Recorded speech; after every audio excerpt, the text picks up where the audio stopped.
Nzenga bwendaba lunaku lwa Sunday tugenda kutambula ffenna mpaka essaawa zigenda kubeera 12 mutusaasiremuko abantu bano tulina okubanga tuteekateeka buli kimu okulaba nga kibeera mu nkola ennungamu osobola okufuna eddoboozi ettuufu. Nzenga bwendaba ye program beera wano ne abantu bano aboogera buli omu nga bw'alaba okusinziira ku ddiini ye oba ku nzikiriza ye. Tugenda kutambula bwe tuti mukadde kano twebaza mwenna abatugoberera yonna gye musinzira okubanga mutugoberera era oba katubulaba. Lunaku olwaleero twabasuubiza titugenda kujja gye muli mugenda kubanga nammwe mubaako ebibuuzo bye mubuuza ebimu bye mwabuuza mu episode eyasemba tugenda kubanga tubiddamu olunaku olwaleero. Era ku screen yawo ogenda kuba olaba ennamba kw'osobola okusindika SMS oba WhatsApp.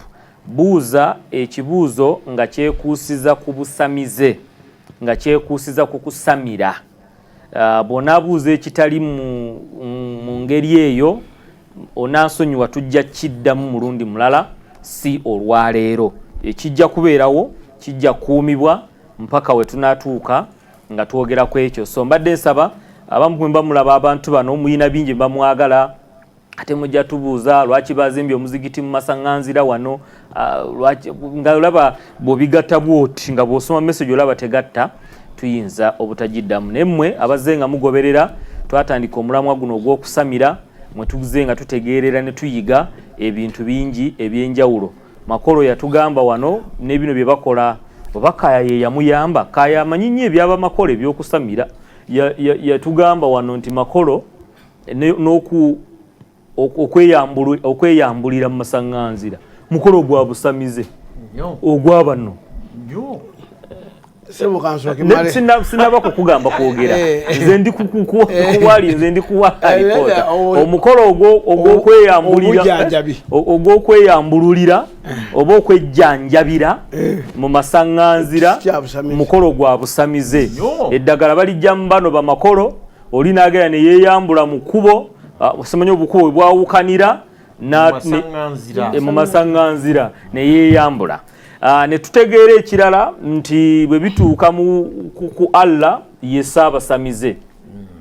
Allah ye Ssaabasamize n'ono yamaliriza akikkiriza. Wakikkiriza luli. Sheikh Amani we yaviira wano ng'ali awo wakati ayagala okudda ku ludda lwa Haji Lubowa naye nga bw'avaayo.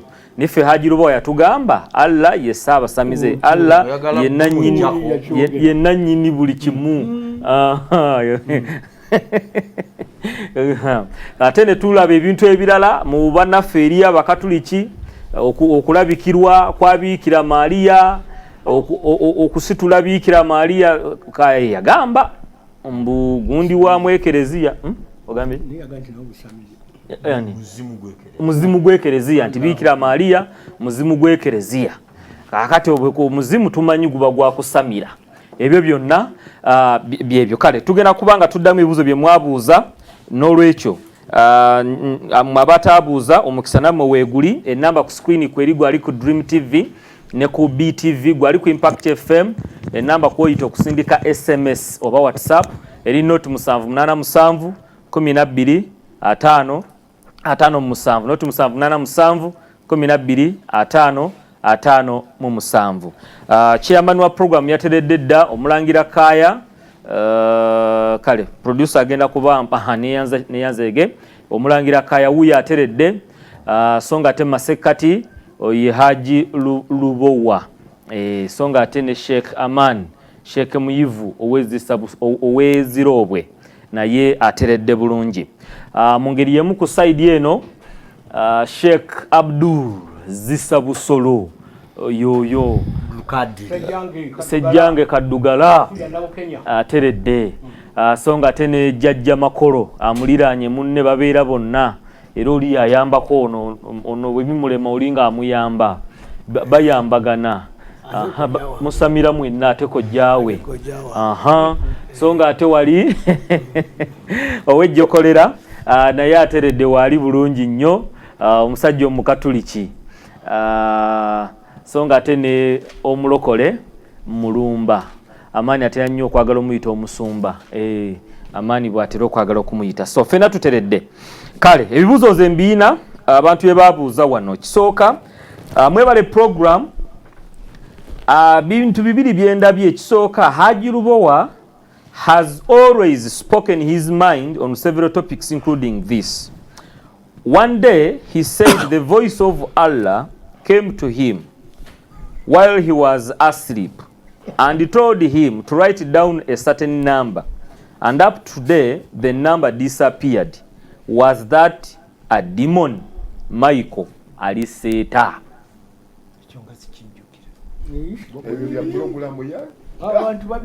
Wayogera unakugamba olunaku lumu wayogera mu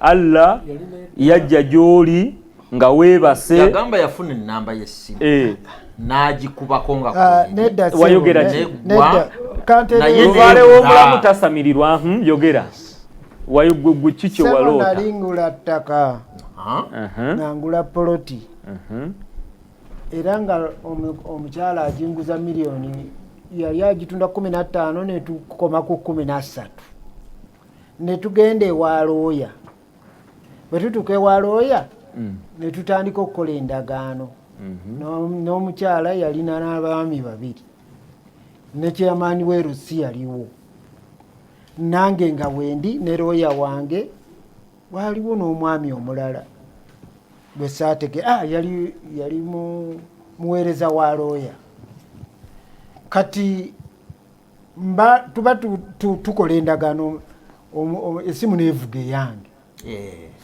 kati bwevuga neŋŋamba alo bwani oyo n'agamba nti Haji bakubba nenzirawo alo ogambye ki kati omukyalo ono yali anguza n'agamba ani oyo leeta njogere naye nanzijako essimu n'agamba Saamu nakugambye omugabo gwe bajja gukuwa waakiri Haji kati sente kazisigaze kakati looya nambuuza nti abadde ani oyo ko nze simutegedde n'agamba nti oba waliwo akubye essimu transaction tugizimirize kati nze ne mugamba tugende mu maaso kati nenziramu nkuba essimu okugikuba nga essimu tebeerangako ku network kye nayogera ne ŋŋamba nti Allah yaleeta ekyamagera awo ani yakuba essimu kati oli tasobola kumpaayiriza byesaayogera yes waliwo ayinza okuba nga alina gwe yatuma ani aba akubye Allah bw'atuma ani aba akubye Allah yennyini yabatumye kati omusajja si mukyamu kati bw'ate bwe yakipa ono kyabadde ategeeza mwebale program leolabye empaka zitya ogenda mu maaso oli amaze okukulabula mazima era ate ne banziba omanyi ekyasinga okunyuma omukyala we tumala omukwasa ssente ne ŋŋamba tukuba ekifaananyi nga sente zange nzikukwasa kati ne batukuba ekifaananyi bwe batukuba ekifaananyi kye nagenda nakyo ku poliisi nga munoonya abapoliisi baga nti ezo mwabadde mulavu zammwe kati Sam ali Bukedeya agamba nti babayigiriza eri e Bukedeya gyali nti Muhammadi yali musamize kituufu oba si kituufu munyambe muntangaaze si kituufu nga mukama we saabasamize si kituufu Allah bw'aba saabasamize Muhammadi awona atya okusamira Allah agambye nti ye muyinza wa buli kimu aye wejjira okubeera nti abasamize babe gwe makolo Katonda si wammwe kakati banne mumujjako omubuguse muli ba Allah tofaayo gwe muli ba Allah mukola Allah byagamba mu abasamize olulimi osuutegeka Allah byabagamba bye mukola Allah byabagamba bye mukola kuba oli ali mu batwala ati nze embuuza olulimi lwentegeera Allah lulimi silutegeera Allah lulimi Allah tamumanyi Allah simumanyi Allah wanjawulo ku Katonda okusinziira ku busamize Allah wanjawulo ku Katonda nze mbuuza katonda amumanyi. Allah wanjawulo katonda. Weewukuusa obeera okimanyi. Bulijjo onayogera ebya Allah nga yamba kwoyo. Nze siri Muwarabu. Twogera olulimi Oluganda. Ono bulijjo ebyobuwalabu by'omuyambako, omuyambako byaki kubanga oli akkiririza mu Allah. Abamaze bivundula. Anti Allah linnya terivvuunulwa. Era bano bwe bakkiririzaamu ate bagamba oyo yaani alwa ono nisi jange eddala samusolo ate eddala abudu simumanyi kojjaawo omulamba tomumanyi tegeeza ki kati oli agamba abudu tegeeza ate takimanyi ate abudu kitegeeza bano bagamba abasamize mwenna muli ba Allah tuli ba Katonda Allah omumanyi oli wuwe olulimi olwalabu simumanyi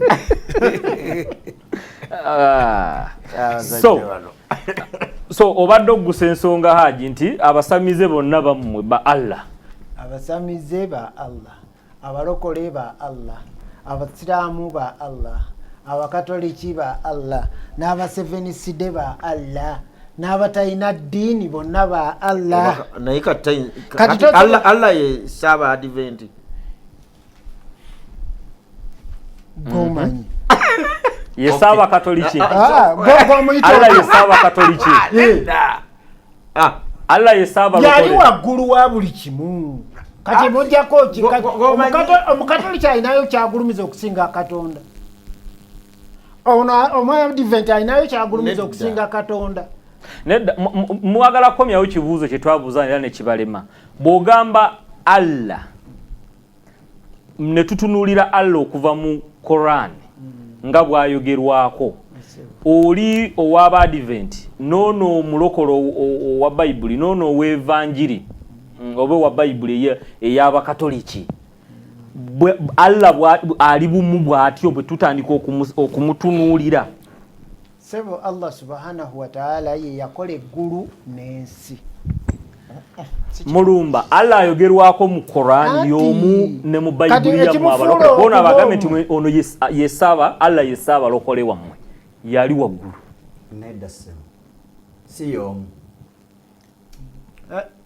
Katonda tusanga Katonda lindako lwaki si yomu bwe tusanga Katonda azaala ne tusanga Katonda gwe bayita Allah nga tazaala aba yomu bwe tusanga Katonda gwe bazaaza ne gwe batazaaza si yomu ate abeera omu gwe bazaaza ne gwe batazaaza aba yomu asigala yomu kubanga yakola eggulu n'ensi. Kakati nze kambuuze mwami moderator nze Katonda gwe manyi bwe yali atonda ebitonde bye kyeyasembayo zitonda bakiyita muntu yanagani katukole omuntu mu ngeri yaffe mu kifaananyi kyaffe ebyo biwandiiko era omuntu atondebwa olunaku olw'omukaaga mu nnaku z'obutonze za Katonda mu Bayibuli mu Kulaani Allah omuntu yamutonda lwakumeka mu aya ze Katonda agambye kuba kye tutegerako Katonda kutonda Katonda agambye alina ebitabo bina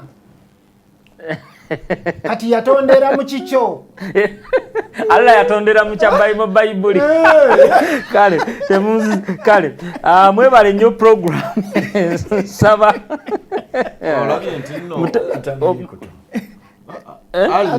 otamanyi bw'aba asamize tasobola kuba mukulu w'Abadiventi kubanga agambye era nono bwekibuuza era mwami era n'akivaako otutwala ku kiddako nze Katonda gwe mmanyi mu Bayibuli kyamateeka 12:3 aga nti buli kyayita ekyomuzizo takyagala yakikyawa mu Bayibuli ate bwensanga Allah ng'ali ku haramu ekyomuzizo nga kyayagala kyasinga okukyawa kyokola Allah oli ani Katonda agambye nti ye wabujja lindako omukulu alina gy'atutwala naye ekintu kyaganye tutwawule kino nze njawudde kyamateeka 12:31 buli kigambo kyonna Mukama Katonda kyayita ekyomuzizo aba yakikyawa. Yes. N'ensoma Qur'ani Suratul Bakara eba ya 2 aya 144 ng'agamba Muhammad nti kati ngenda kutunuza mu kyamizizo na musiraamu yenna wanasaalanga tunula mu muzigiti ogw'emizizo. Kakati ono bw'aba akyawa kyamuzizo nga Allah yagala bya muzizo y'omu sebo okakasa nga Allah manya Katonda eyatonda ensi n'eggulu yakyawa embizi nakyo kyamuzizo togirya aliwa yenna kituufu yagikyawa. Kakati onampagidde kati ebyomuzizo abantu ebyomuzizo awagidde Allah awagidde Katonda ebyomuzizo abantu tebabikola oliriza awagidde Allah awagidde Katonda anti kati awo we wali confusion. Si confusion enjawulo Katonda buli ggwanga limuyitanga bwe lyagala haje ekyo kirala kyobulidde buliriza Katonda yakola eggulu n'ensi buli ggwanga lirina bwe anti naye aliko erinnya kati ffe tumuyita Allah era ye yakuwa kubanga Abayisirayiri bwe bamuyita ye yakuwa yakuwa batukambuze Allah bw'abanga mutuufu akyawa ekyomuzizo obwenzi bwa muzizo mu Busiraamu kituufu n'obubbi kituufu n'embizi naye tebabirya ate obwenzi tebabukola haji katono nnyo ebyomuzizo tebabikola njagala ogambe nti yabikyawa era waliwo ebikolebwa haji katono nnyo omukolo alina gy'atutwala n'embizi mu byomuzizo mu Busiraamu ya muzizo nti ye ate omuzigiti gw'e Makka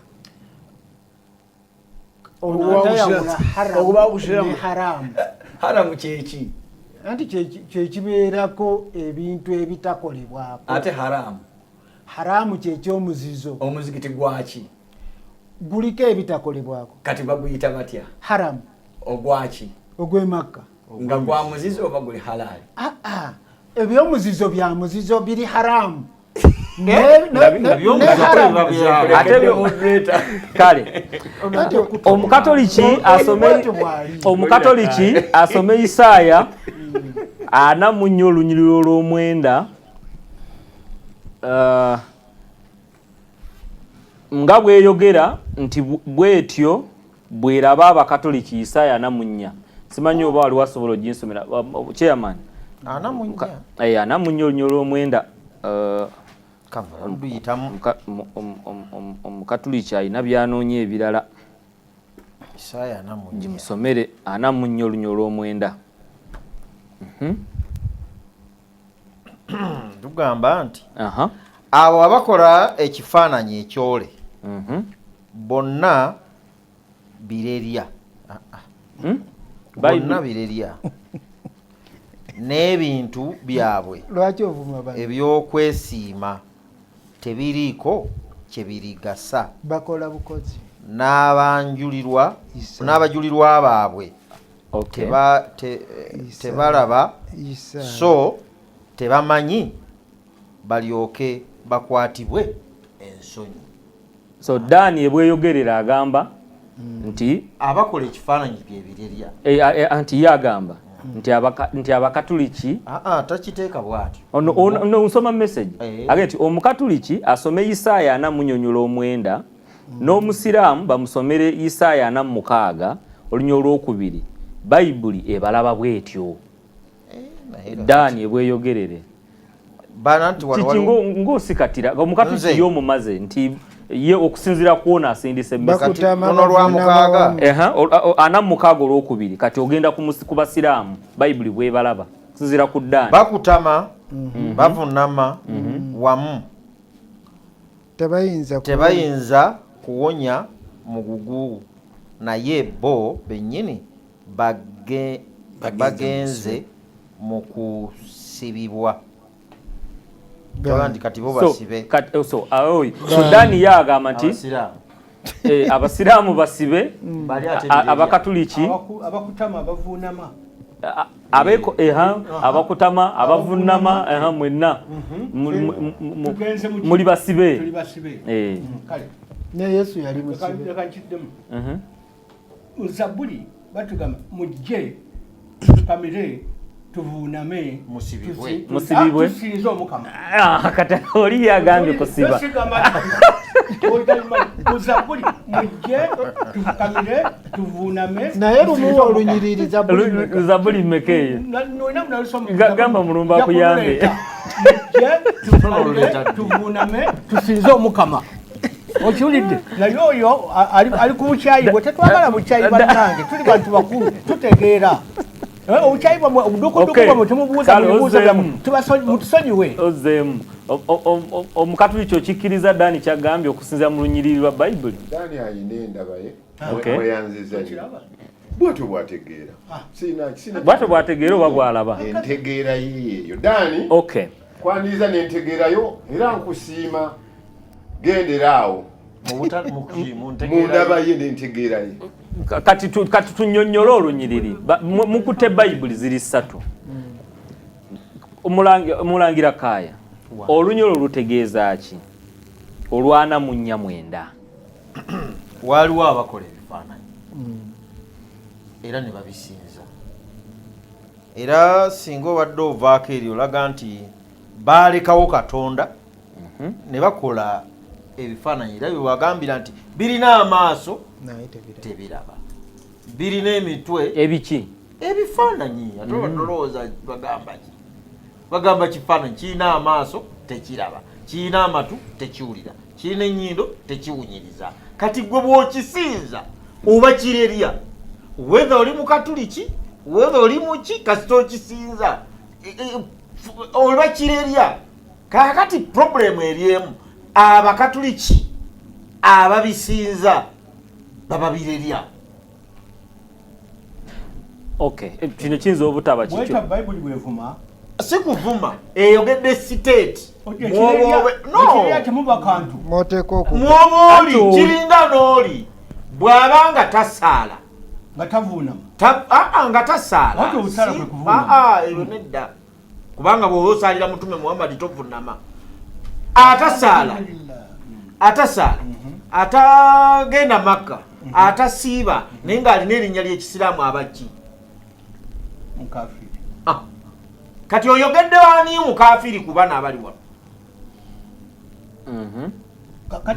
omuntu abanga anti kati atasaala yenze wuliriza nze sisaala owulidde sigenda Makka sigira kakati omwami ndi mukafiri kati obadde ogamba nze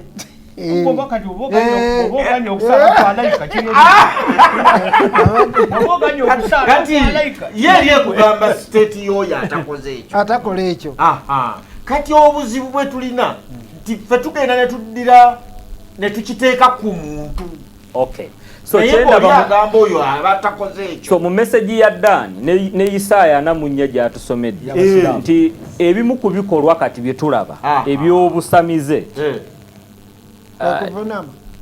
si kuvunama kasi tosinze ekintu ekitali Katonda kwe kusinza ekitali Katonda oba osamira so yo Bible kyeva egambye nti oba kirerya ate bw'osaala ng'omusiraamu kati abakatoliki basamize omusiraamu bamugambye ye omusiraamu bamugambye kuvunama omuvunami muli basibe n'oyo aba musibe nakinnyonnyodde era mwakitegedde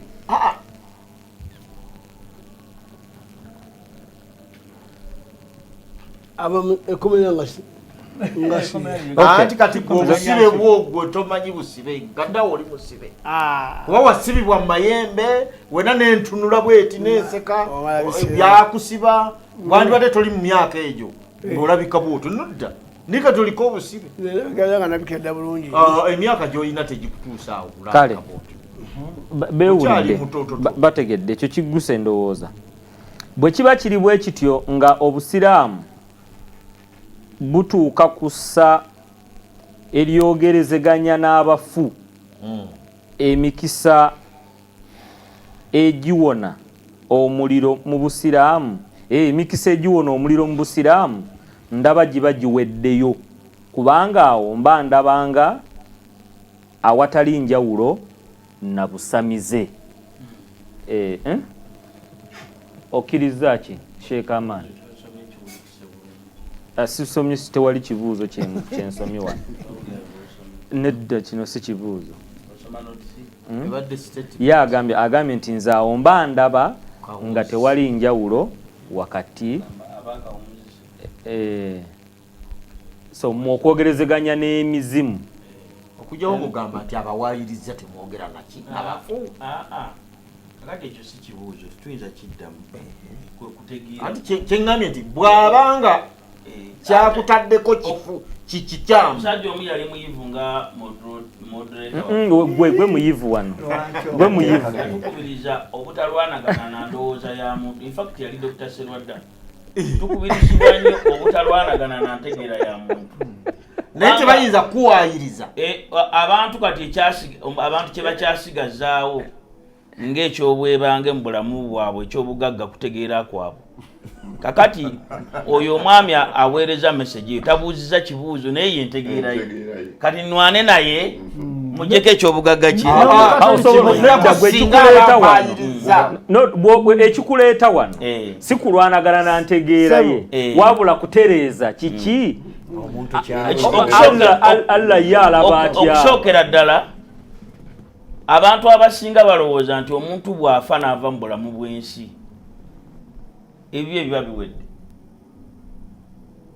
era omuntu alina aqiida oba enjigiriza eyo ffe mu busiraamu tugamba nti aba musamize kubanga tosobola kulowooza nti omuntu amaze okufa takyalina muganyulo gy'oli nga bayibuli yonna nga bw'ogiraba ebitundu 99 ku buli 100 bikolebwa bamaruhumu mugenzi Musa mugenzi Matayo mugenzi Luka byonna byabafu batya Allah subhanahu wa ta'ala tugamba mu surati Mujadala musumba sirika bino sibya kuba mu ngalo w'amaseka jimbi kuli surati Mujadala aye sembayo Allah subhanahu wa ta'ala anyigira nnyo omuntu eyerabira abafu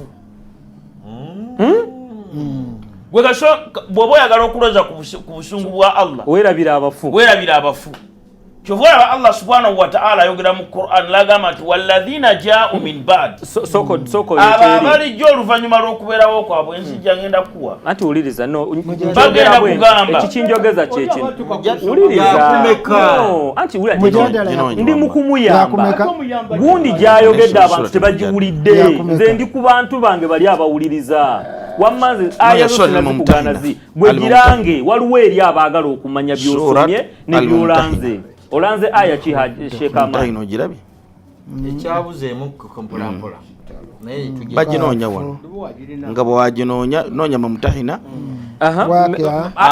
surati Allah agambye mujadila mumutahina surati mumutahina yino mujirabi bikula aya esembayo mutahina yankaaga Allah subhanahu wa ta'ala tugenda kulaba omuntu gwe kasobeerawo ne boogera ku bafuno ebyo byabusamize eye 13 nze nabagamba nti abalokole bano kibagaana okusabira abafu okusabira omufu tekuliko ssente era ekintu kyonna ekitaliiko ssente abalokole bakivaako naye ebintu ebiriko ssente oba mu bayibuli mu ebiri oba tebiriimu abalokole babisigalako kakati ffe abasabira abafu mwaba abafu ffe abasabira abafu wulira Allah subhanahu wa ta'ala bwagamba billahi minash shaitani rajim agamba ya ayuha alladhina amanu la tatawallaw qauman ghadiba Allahu alayhim abange mu abakkiriza temugezangako okufaanaganako ng'ekibiina kyabo Allah subhanahu wa ta'ala temukwananga beyakola ki beyasunguwalira ojivunudde bize kanjivunule ebituufu wano kama ya'isa al-kuffaru min ashabil qubur Allah subhanahu wa ta'ala abeera biro kubawa emikisa gyabwe nga bwolaba abakafiri bwe beerabira abafu Allah subhanahu wa ta'ala abange mu abakkiriza tuvunula ati kyosomye nzivunula byosomye nono gyalina abali mutaana kyekyo bwe bafu nedda kali katusomye ekituufu linda kugundi kamalirizo yogere mulumba lindako ekizibu ky'abakulu bano bo balowooza nti pulogulaamu eno bajja kusinga oba twajja kusingwa nze nazze muno naye owedasi abantu tebegomba okumpulirako nga mwogera Sheikh Aman of coming here is not of okuwulirwa Sheikh Aman ate bwanjogera ekintu nga tokikkiriza nze ndi sheekhe oli pasita bano si bakolinso si befeeso gwoli mubulizi wange jangu wano oli mumuleke vunula kyosomvunula ekiri awo nyamba ovunula ekiri wano omiikiriza nsomese tontwala kantiiribwa moderator osomye aya mu lulimi olwa Qur'an owuliriza okusomesa ng'oli omusumba bw'ayagala nze ndi muwalimu obudde bwange maliriza okusomesa okole interaction nedda Allah ajja kunvunaana bwona alimba nga ndaba nze saagala Allah nvunaane okuvunaana ate oli mu kulimba okukkiriza Allah sokolete shahada Allah nze ajja kunvunaana Katonda Allah ajja kunvunaana soma ekiri awo ssebo biri byoyogedde mu lulimi lwammwe n'oyagala okubiza mu Luganda tutegeere fe abali ku mpewo mbadde nsabye oba oyogera bulungi nze nakugamba nze ndi musajja munabulemeezi Oluganda ndumanyi ate fe banakyalo tutya nnyo abasezi n'obusezi nakugamba olw'obudde n'obukulu bwa puroguramu tontambuzanga livansi siri musezi bwe mba nsomesezza aya nze tageti yange eri eri kubatuwuliriza bakiwulidde kati tayimuyo n'oli n'abakrisitaayo abalala bwe bafaananya okutegeera bajja kujja mu tayimu yaabwe babiddemu kubanga ekibaleeta wano kuwakanya ekyo kiwedde si kuwakanya nedda ssebo kamalirize wano oli mu biti bibiri oli sheek azze wano okusomesa ng'osomeseza ku mpewo ku mpewo tuyina principles zaayo olina okuddamu omuntu ategeere kyosomesa kati bwona agenda mu muzigiti awuliriza kaka kyobola enange kyobola bw'oba toyagala kuddamu bw'oba toyagala kweddamu wuliriza bw'oba toyagala kweddamu siina mugaso lwaki ndi wano kubanga ne mu kusomesa si bonna nti bategeera nga bw'otegeera okay ne mu kusomesa si buli omu nti ategeera nga bw'otegeera waliwo abaana abatakola notice n'omuleetera ekibuuzo n'akikola n'akiddamu ne wabeerawo abaana gwendika njogere ne wabeerawo abaana nga olina okumuddiramu ategeere era yensonga lwaki ndi wano tigwojja kulowooza nti bonna bategeera nga ggwe kyova olaze ngamba aya sooka ogitubuulire tuddiremu ffenna tetutegeeranga ggwe gw'oli muyivu amagezi mangi gwenna gwe gakwesera ffe tetukwatanga ggwe so tuyambe nga bw'ogisomye kati taata ffe abatategeera bakwata empola ba Joshua tuyambe twagala ovuunule by'oyogedde tuwulire ffe tetukwatanga ggwe gw'oli muyivu nnyo ffe tuli ba Joshua kakati neyanziza ssebo nziramu nva kusoma aya mu sura ya 6 aya ya 13 era mbadde sinaba kugimala abasumba ne bambakira ne bagamba seeko olimba ekyo kiwedde kati ngenda ku point ndala katugisome okkiriza nti obadde olimba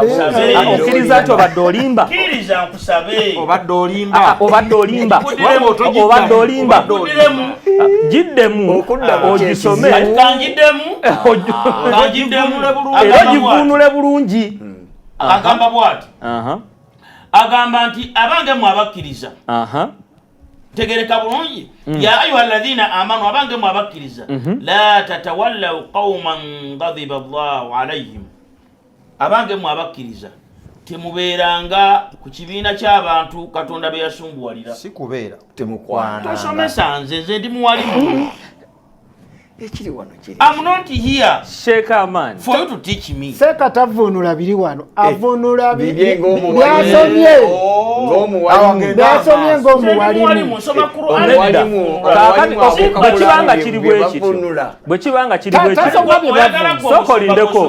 sokolindeko ahajirubowa kwata aya zo beera nazo kati gisome kakati agamba bwati Sheka ayo jirabi kankole ku nsimbi nkomewo kankole ku nsimbi nkomewo katudde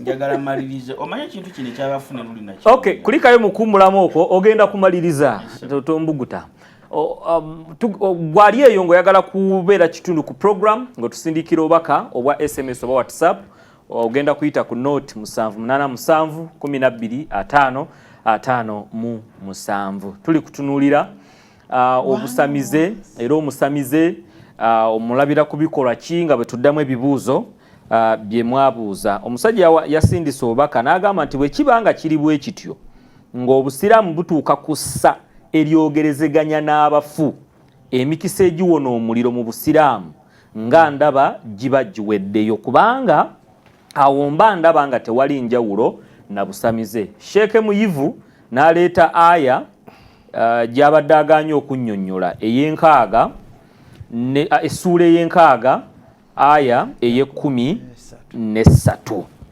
we tuwummulidde nga we tuli awo. Ogifunye bulungi kati ogenda kuvunula eyo gy'okutte oba kaneyongero ginyweza tugende mpola moderator anti obicyanga n'ontuno akutadde ate obuza nam njagala nga era nziramu okukaatiriza tibaganda baffe bano abasumba naddala abalokole ne bw'olaba bawaganyala ku kigambo ky'okusabira abafu n'okujjukira abagenzi tekiriiko sente ebintu byonna ebitaliiko sente Katonda byalagira tebabikkiriza kati mwenna muli mukeetegeekerero mugenda mu concerts n'ebivulu nga 3 bwebabuuza byebiri mu aya awo byebiri mu aya eyo musomesa we twawummulidde nga tugambe soma aya yakufa Allah agamba bwati waba oyogera ku kyesente ono kyogamba abafu abanaaliza bwereere anti nkugambye ono musiraamu munno ebitaliiko sente ono musiraamu munno kankubuuze moderator ku mufu omusumba afunayo sente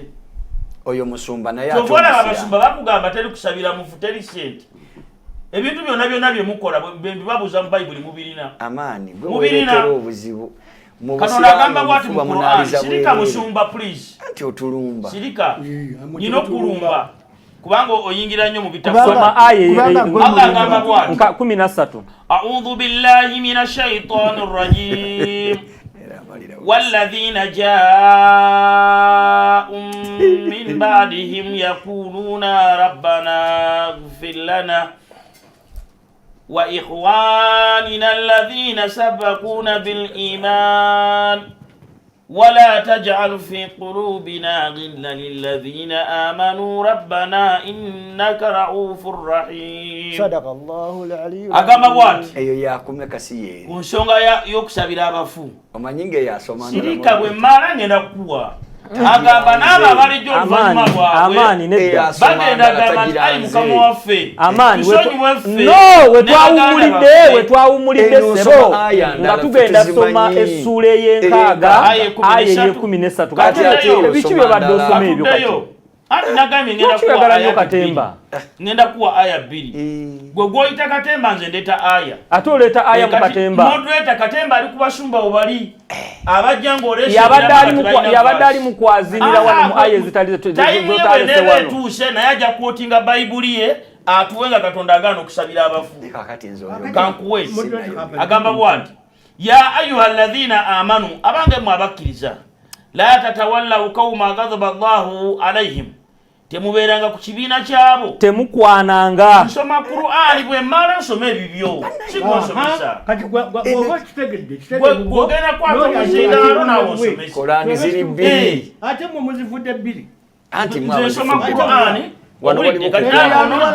nawe ogambe nange nsoma Qur'ani gwe nsomesa nze Qur'ani nze nyina okusomesa mwe Qur'ani okiwulidde agamba bwati ya ayuha alladhina amanu abange mwe abakkiriza la tatawallaw qawma ghadaba Allahu alayhim temubeeranga ku kibiina kyabo abantu Allah subhanahu wa ta'ala be yasunguwalira kad yaisu min akhirat Allah subhanahu wa ta'ala yabeera bizenkomero yaabwe kama yaisa al-kuffaru min ashabil qubur ngabona abakafiri bwe beerabira abafu abali mu kabboni. Kasita ogaana okusabira abafu Allah akujjako okusaasira n'obeerako n'ekikolimu mu kusaba kye kisembayo mulyoke mukole reaction. Kansome aya eno eri mu ssuula ya 59 kanyitukeko 59 aya ya 10.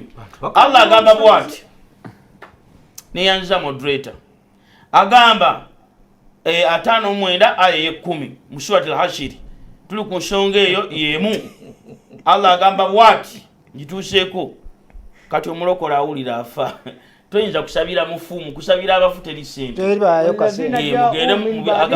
walladhina jaa'u min ba'dihim yaquluna rabbana ighfir lana wa ikhwanina alladhina sabaquna bil iman ولا تجعل في قلوبنا غلا للذين آمنوا ربنا إنك رؤوف رحيم. صدق الله العظيم. Tinaba abalijja oluvannyuma lw'abo bagenda kugamba nti wange mukama waffe Katonda tusonyiwe tusooka kwesabira ffe abalamu ne baganda baffe abo abaatukulembera mu kukkiriza abafa.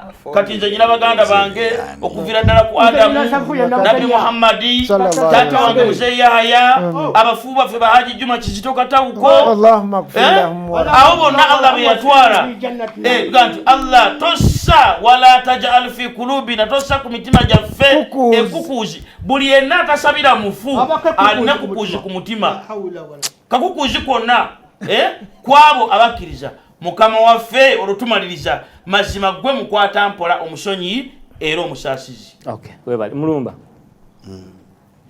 omulokole yaddako obudde obuwedde omaze okusamira ate oyagala kukola kyekyo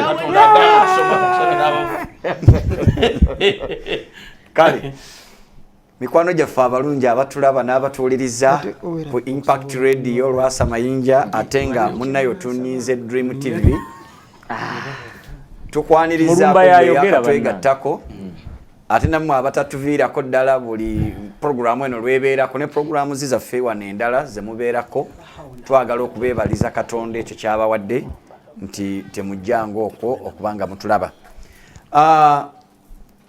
Nze saagala nnyo kulumba muntu naye okusinziira programu yaffe nga bwega nti nze nga bwendaba era ngenda kuyigiriza nze nga bwendaba wabula ali kuri yakitinga ku kyono kubanga yabagembe madade kiwedde bakadde wangu kigwa bwe kityo nze mbadde nsaba tuno kitesa ebibuzo wama bingi ate bana tunasulokwo mbajjama nedda nze mbadde nsaba kudda buzimu aya eno nga bwenjirabye era kwogera na mizimu kyekiri mu kutabula mukisa moderator waffe gundi zisabusolo moderator mukisa weefuge gwe kakkana bwe mba mpereddwa omukisa wano n'okuwanika omukono bakuwa omukisa essula ey'enkaaga aya ye13 bampadde omukisa nze kyendabyemu nawoze mu Qur'ani kino ki omukisa mpereddwa lwakino ajja kukubya pressure mulumba muleka abange mmwe abakkiriza nze ngisomanga bweri kubanga yo Qur'ani yammwe mulina etteeka mbadde nsaba muligoberere. Essula ey'omusanvu aya 2 munyegamba fa idha qura al-Qur'ani fastami'u lahu wa ansitu la'allakum turhamun. Qur'ani bwe baba bagisoma musirikirire oba oli awo mujja kusaasirwa. Kati saagala kulaba musiraamu kubasatu abalimu bwe mba nsoma ng'oyoge zisabusolo ojja kuba osaasirwa basi malaga waseeka notinga kyayogera kikole ki sebo moderator neyanziza nze kyemmanyi obusiraamu buyigiriza ne Nabbi Muhammad yayigiriza n'agamba nti al ulama warathatul anbiya abamanyi be basika baba nabbi nazzaako mu suratul Rahman 5 n'agamba allama al-bayyan Allah yayigiriza omuntu okunnyonnyola tiri awakanya biwandiika ebyo kati abamanyi b'oku ntikko y'obusiraamu abeera mufuti Mufuti aba yasoma ebintu byonna n'asoma sharia n'abeera muhaddith ng'asobola okunnyonnyola kye bayita Quran. Yannyonnyola bw'ati ng'agivunula abange mmwe abakkiriza temukwananga ekibiina ky'abantu Katonda be yasunguwalira era nga mazima baakutuka dda n'okusuubira okufuna ebyengera n'amasanyu mu jjana mu bulamu obw'enkomerero mu ngeri y'emu eyo ng'abakaafiiri bwe baakutuka n'okusuubira okuzuukira kw'abantu b'omu ntaana. Wano abakaafiiri baakutuka n'okusuubira abantu abali mu ntaana tebajja kuzuukira kubanga aya eno bw'ebanga ngirabye tewali njawulo ne Bayibuli Yesu wajjira nga waaliwo abasadukaayo abaali bawakanya okuzuukira nti tekuliiyo. Kaakati bano abakaafiiri baali bawakanya kuzuukira kw'abafu abali mu ntaana so si kubajjukira kubasabira. Kubanga Qur'ani y'emu essula ey'omwenda suratu Tawba aya ey'ekinaana njagala abasiraamu mugiwulirize istaghfiru lahum egan kobeegayirire gwe Muhammad okusonyiyibwa aw la yastaghfiru lahum oba tobeegayiridde basonyiyibwe kyekimu Allahu la yastaghfiru lahum 70 marra Allah tajja kusonyiwa abantu abo ne bonoobasabira emirundi 7 Allah abasonyiwe abafu si bafu baali baki basaba moderator aya tujibikule y'ekinana teyogera ku balamu annahu ogambye aya ki mwenda kinana kubanga abantu abo tofaayo kasooke tufune ogwojo ojogedde kati mugireete aya bikula mwenda kinana oli gwe ngambye hajirubowa hajirubowa tuwe aya ngesewo mwenda kinana kinana eyogera ku bafu abavoola tutandikidde ku yanka 79 abakozi b'obulungi mubakkiriza abawaayo saddaaka mu kwegayirira n'abo abatafuna kye baagala wabula okwewaayo kwabwe n'obunyiikivu ne babajeeja Katonda naye abajeeja ne Katonda naye ajeeja era balina ebibonyoobonyo ebiruma kobeegayiririre baluwa bali kobeegayiririre okusonyiyibwa gwe Muhammad oba tobeegayiridde kusonyiyibwa tewali njawulo ne bw'obeegayiririra okusonyiyibwa emirundi 7 Katonda tajja kubasonyiwa. Lwaki? Ekyo baba balamu bafu lwakubanga mazima bo baawakanya Katonda n'omubaka we ne Katonda talungamya kibiina ky'aboonoonyi. Okay. Babeera balamu oba bafu bano balamu basabira balamu nebye bakola obiraba. Kati katubuuze oyo avoola Katonda kaba mwegayirire tajja kusonyiyibwa. Singa nkola tawuba kati nentola ashahada era tansonyiwa kubanga aya yogedde bwebanga yogera Katobo okyali awaka kati abatasonyiyibwa bano baluwa kubanga omulamu akyalina chansi esobola okuva mu kigaali. Bano baali tebaafa agambye abo abavoola twogere nga abatasinga musango shareya aya eyo bwe baali baginnyonnyola baali bategeeza balamu bw'oba wagisoma abavoola bali kitegeeza weebali anti wetuli sigamba nti singa bagambye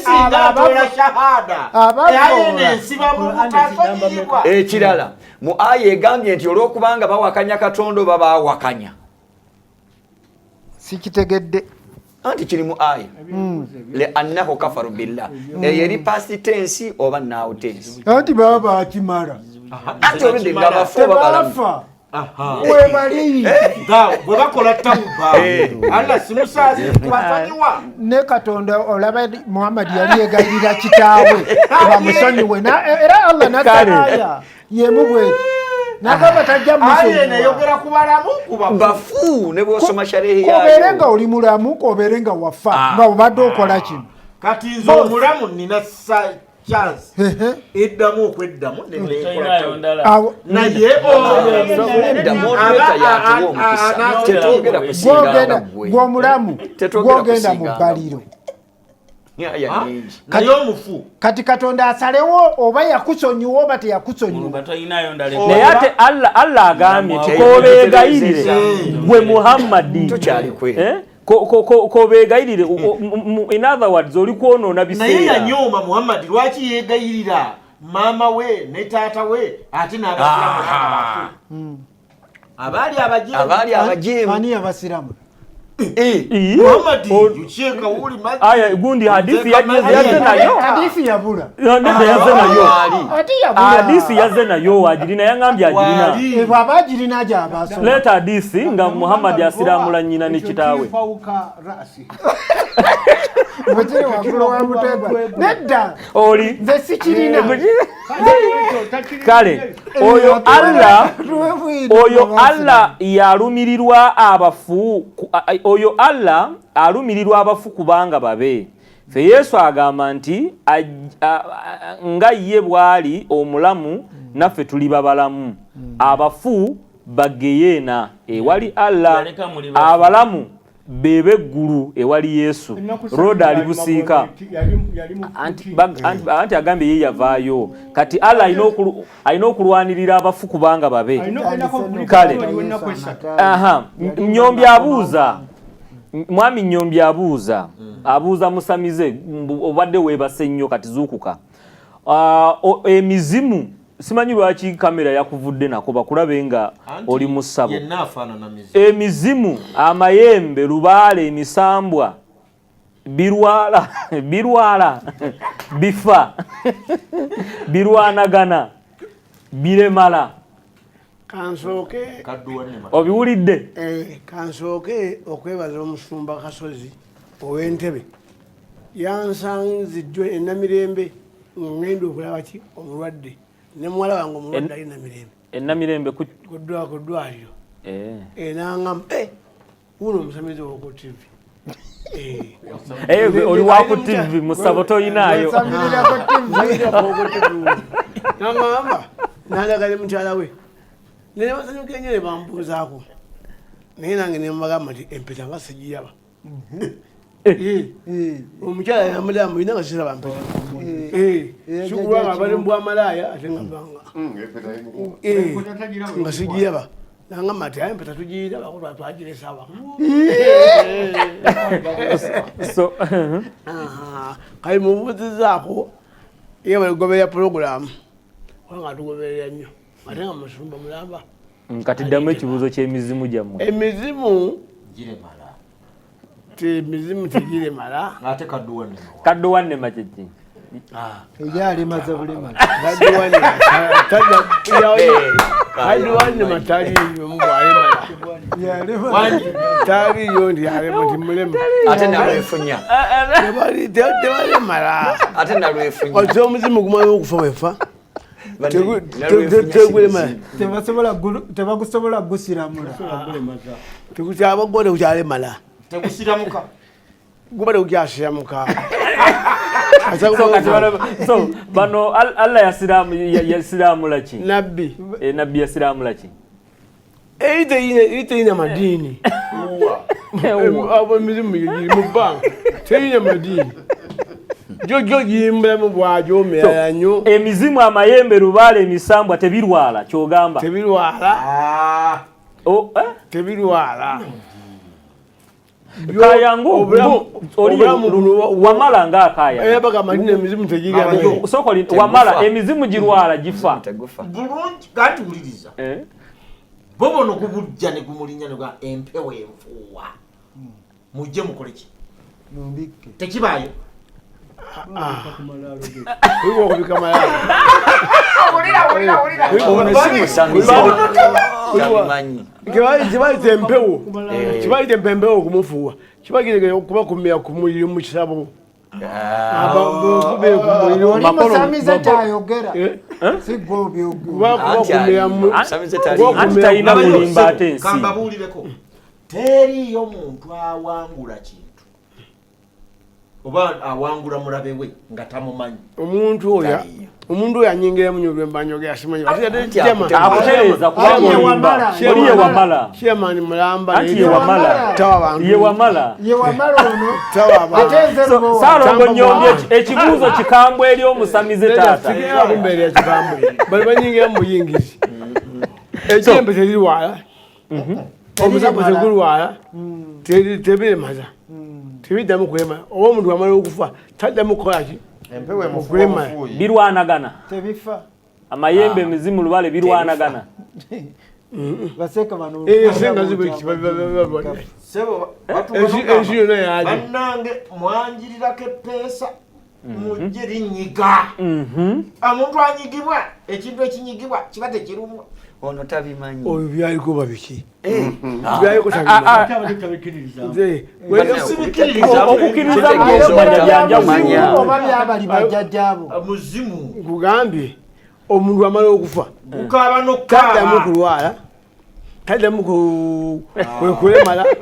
Abafudde enyama y'emubiri gwe gulwala.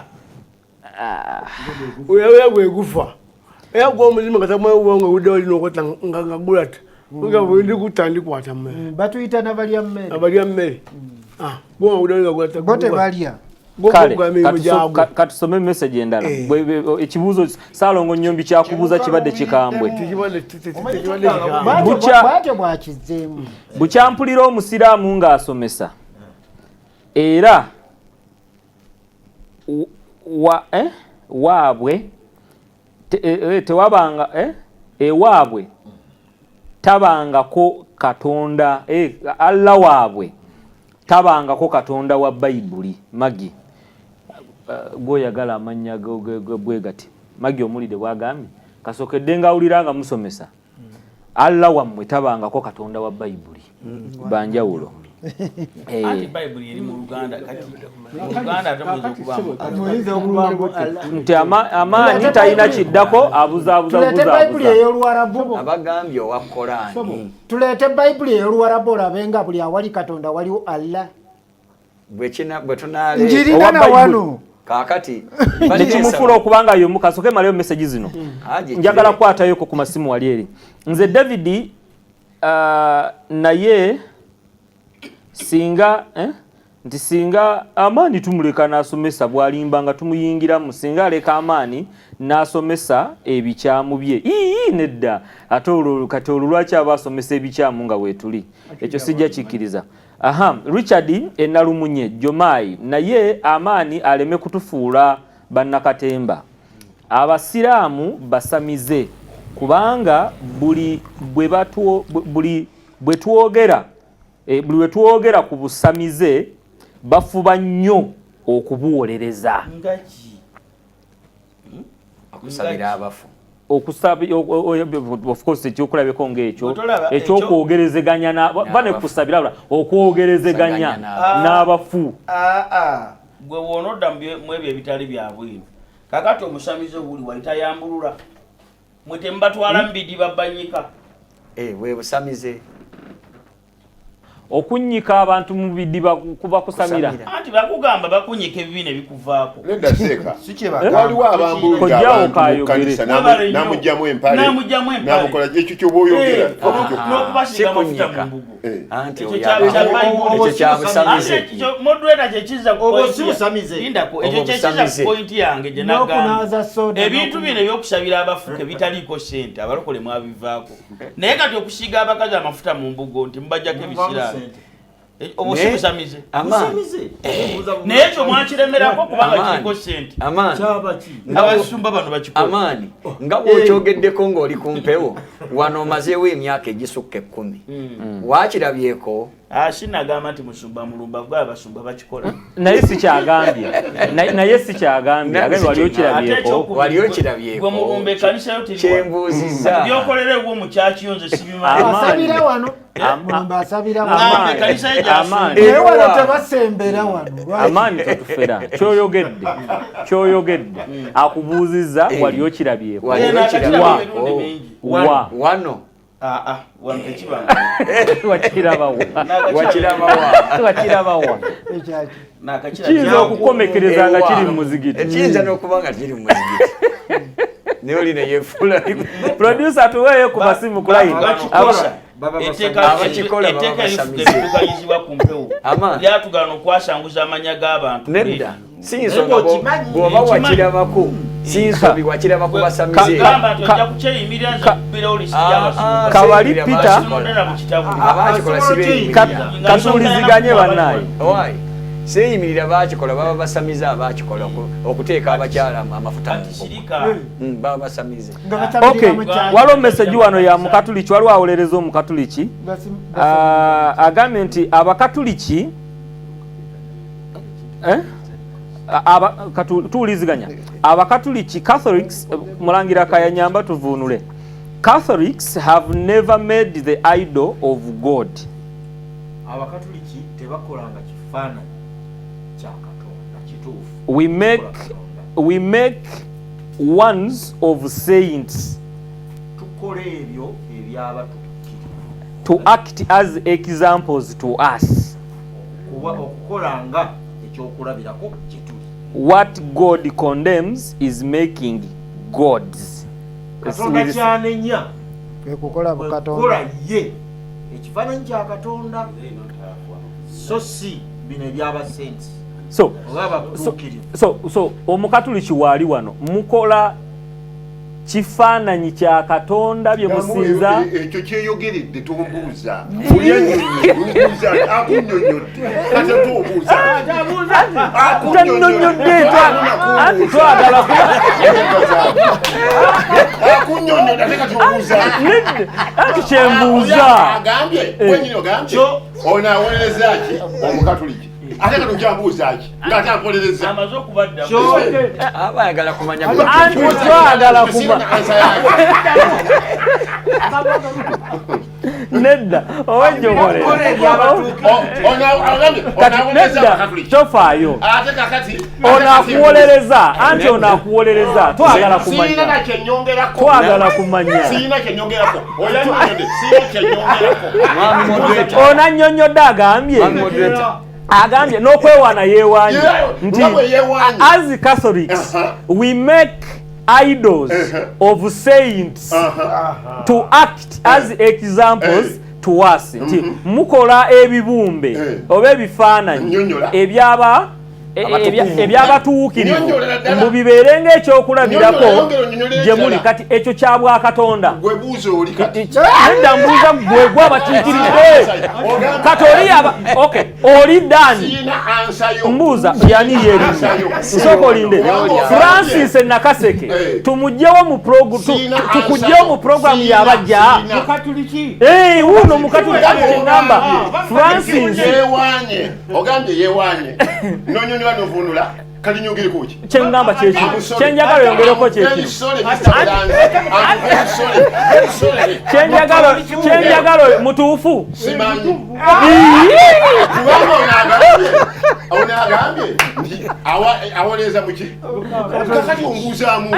tetubuuza mukubira omubuuzo omuweze message mubuuza gwe mukatuliki ali wano tubuulire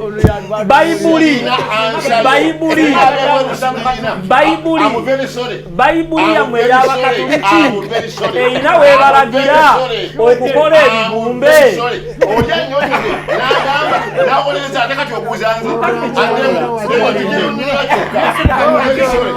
Tuwuliziganye bannaye mukatuliki genda mpola toddamu nekale wuliriza toddamu kale neewuliriza. Ono agenze n'agamba nti mu Bukatuliki mukola ebifaananyi ebyabatuukirivu mbu bibe ng'ekyokulabirako gye muli. Ne tubuuza ekyo kya bayibuli kya bayibuli bwegamba nti mukole ebifaananyi akunyonyodde sina ansayo ono mukatuliki mutuufu sina ansayo naye ate kakati gwakiikiridde ansayo ekyo kyobuuzira sina ansayo bayibuli erina weeragira abakatuliki oyo aelevate ali waggulu so katono ye wa wansi Francis Nakaseke ye mukatuliki wa wansi ono ye wa wansi chairman ono programu agambye bulungi nti ono awolereza omuki ono nanyonyera bulungi nga bwakivuna kati nedda musomye message ye okyabuuza ki ati kyembuuza ndaba tebikwatagana wano ninakenda bakatakwatagana nti njagala tegeera waliwo akabulamuogambye sobola kwongerayo kuntereezaaye nedda kati ono moderator ayina akatategeera kayagala ategeere I don't know answer. I'm very sorry. Waliwo akabuzeemu ako. Ola n'omusamize waliwo akabulamu. Kati nga gw'omukatuliki walina okaddamu. Pulogulaamu bwetaggwayo. Tujja kugifundira olunaku lwalulala olw'ekibuuzo ekinaggibwamu. Isaaya 4 olunyiriri olw'omwenda kitegeeza luba lutuukirira. Kusinza ku Francis message ye.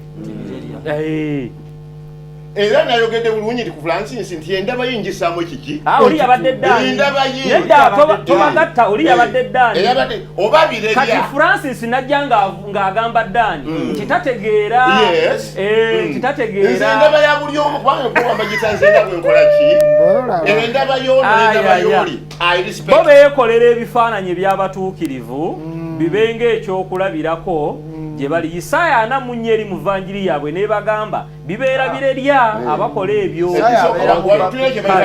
mumpe ku ssimu tuli bakristaayo ab'enjawulo abeera doctrine ez'enjawulo olaba abantu bayingira busamizi esaala ez'obulogo tebazisamiriramu tewaliwo basonda esaala ez'obulogo ne bakolima kyabusaamizi ekyo mwebala okuweereza kale kati embuuza lwaki tebakolayo Korohani nga zonanga Bayibuli nze nabuuzako ey'Olunyankole ng'ati Munyankole ne baginyima ne bagamba nti eri mu traditional language y'Abaarabu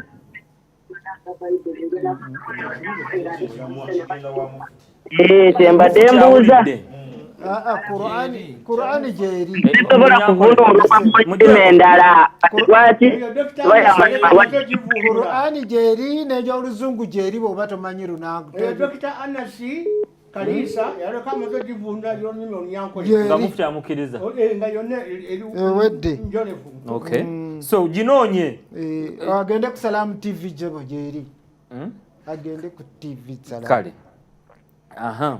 wali omulala wuuyo bampa oyo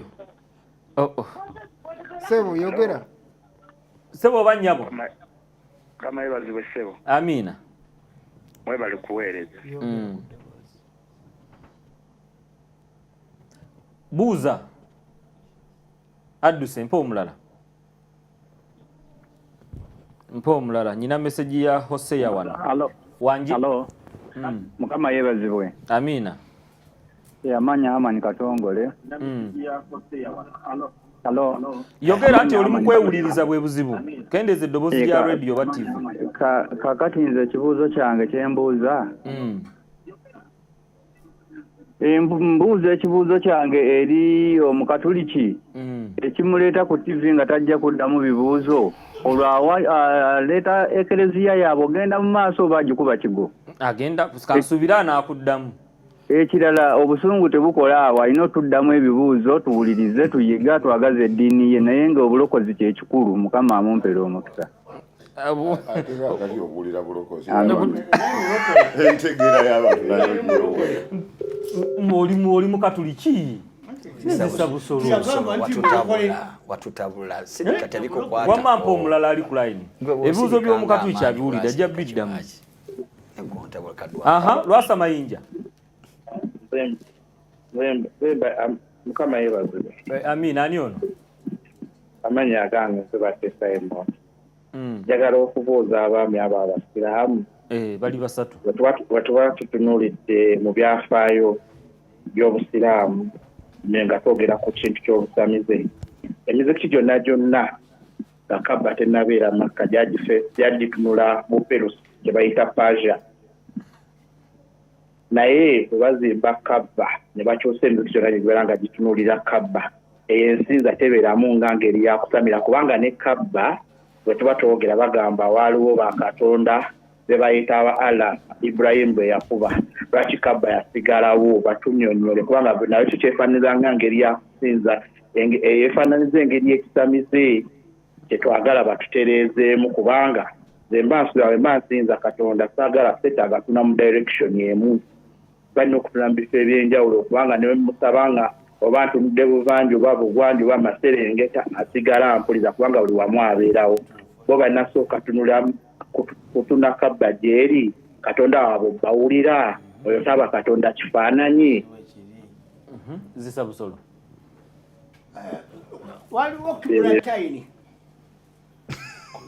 Kiburataini Nabi Muhammad sallallahu alaihi wasallam bwali ngagende Mi'raj waliwo okulembera mu kulota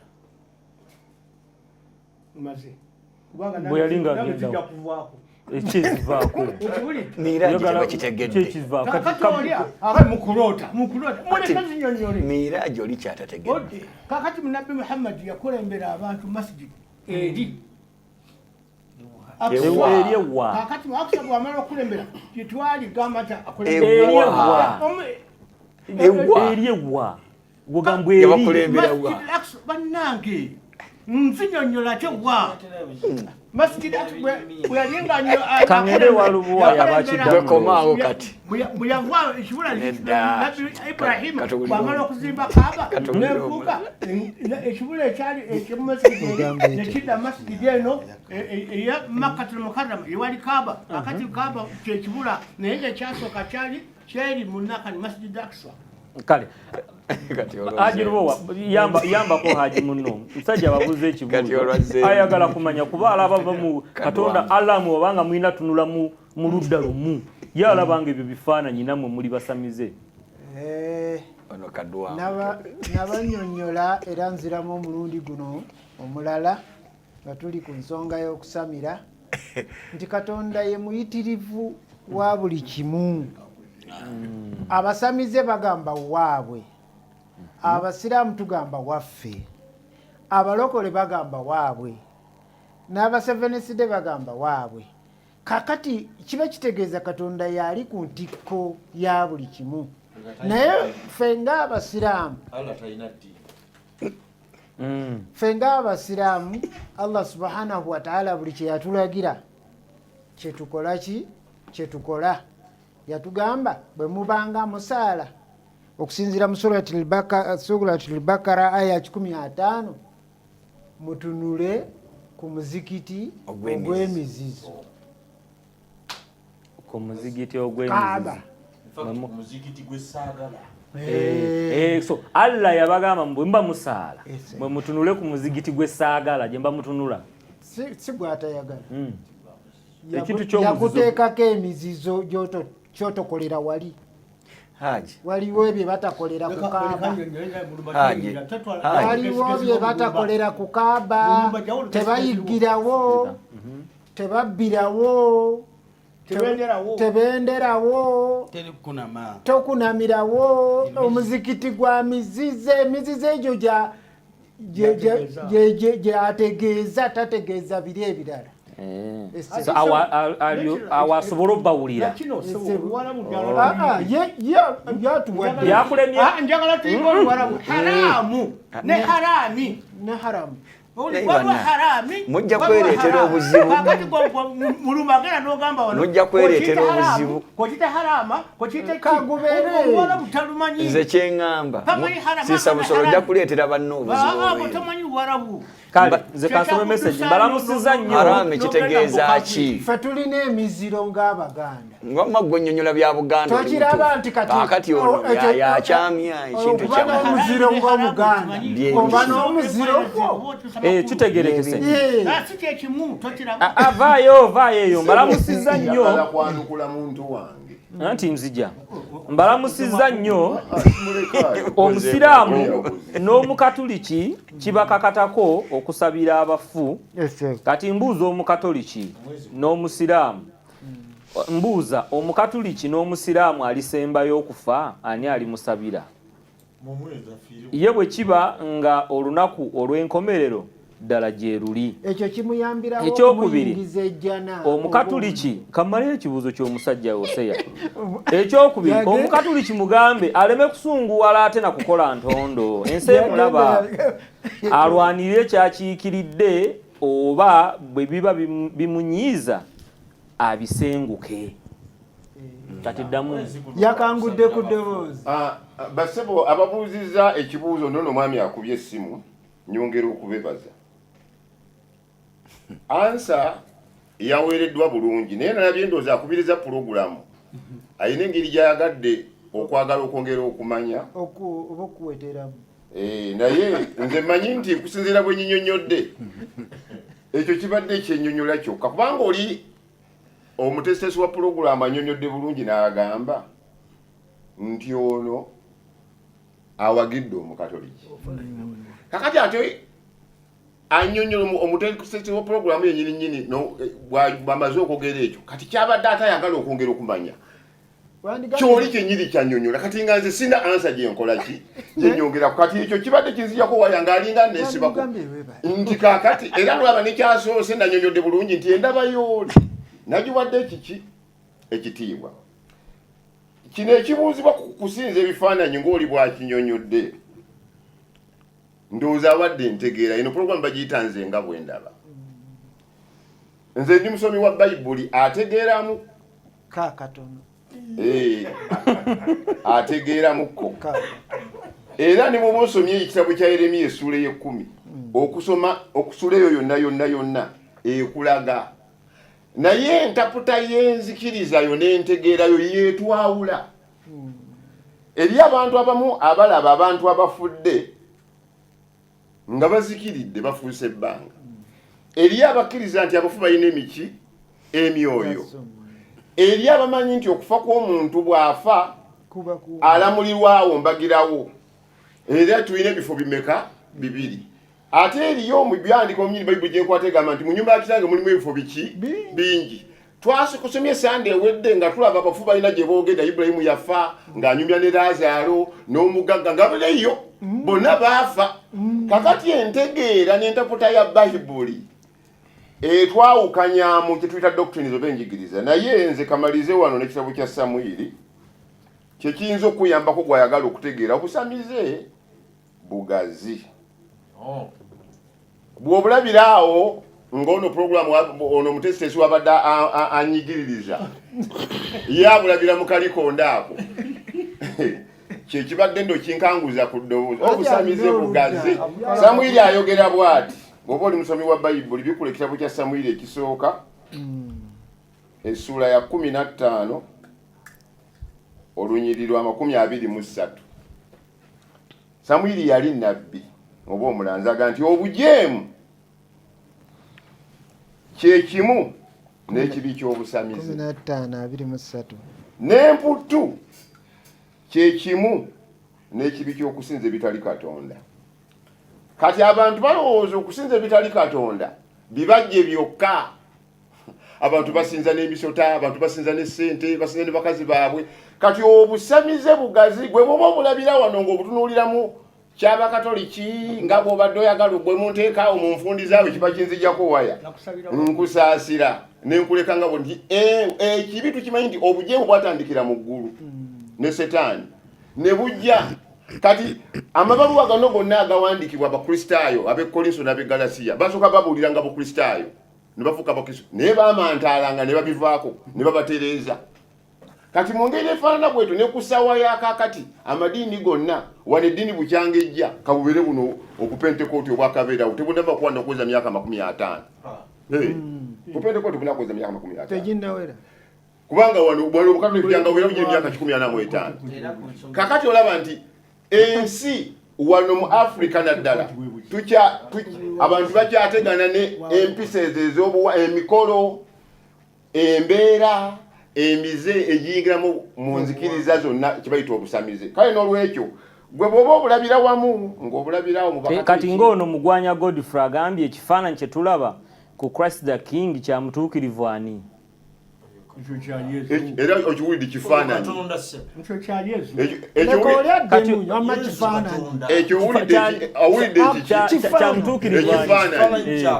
ekifaananyi kya Yesu naye oli mujjukira gwe yabadde ankaaluukira Francis bakola by'abatuukirivu Yesu Katonda naye bw'olidda kyewakana Yesu Katonda naye kajjukira Francis Francis yagambye ife mu Bukatuliki tetukola kifaananyi kya Katonda tukola ky'abatuukirivu katubuuza ekiri ku Christ the King kya mutuukirivu ani anti kaakati awo oyinza okutuukawo bwe nti Katonda mu budde bw'endagaano ery'enkadde nga talina kifaananyi kwakola ki kubanga yalabikira mu ngeri nyingi mu muliro mu ngeri efaana bwetyo ddaaki mu nsangi zino nga bw'olaba ayogera naffe mu mwana we Katonda n'afuuka omuki n'afuuka omuntu n'ajjako gye tuli n'enjala n'emuluma kati omuntu oyo bwe yafuuka kye kifaananyi ekyo eky'obuntu n'abeera nga ki nga ffe era nti kigambo n'afuuka ki eyakomererwa ku musaalaba n'akaaba n'amaziga kati Yesu ye yakaaba amaziga Yesu ye yaddusibwa emisi Yesu oyo yalabikako kyekifaananyi ekyo ekyali oli yakomerawo ne ku musaalaba kati ekifaananyi ekyo kikikira Yesu yafuuka omuki omuntu Katonda yafuuka wasalaamu ekibwetu bunyiza okunyonyola kale tujja kutandikira awo tujja kujja n'omulamwa omulala ku Sande ejja tuwumbyewumbye bwe tutyo nga olunaku olwaleero